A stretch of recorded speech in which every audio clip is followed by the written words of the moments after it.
To my channel. अस्सलामुअलैकुम। हमारा आज का बेबीज बॉयज नेम है राफे।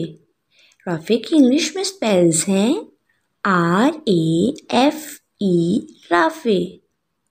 इस नेम का मज़हब है इस्लाम और इस नेम का जिन्स है लड़का। ये एक इस्लामिक नेम है और ये लड़कों का रखा जाता है नाम राफे। इस नेम के मायने की बात करें तो मायने है इसके बुलंद करने वाला राफे। इस नेम के हरूफ की बात करें तो उर्दू में इसके 4 हरूफ के साथ एक लफ्ज़ बनता है राफे और इंग्लिश में इसके 4 वर्ड 1 लेटर राफे। इस नेम की तफसील है मोहम्मद राफे, अब्दुल राफे, इस तरह से हम ये नाम रख सकते हैं।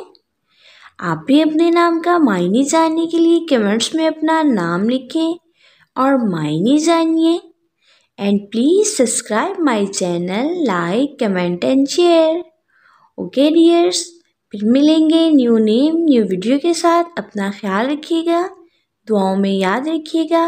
अल्लाह हाफिज़।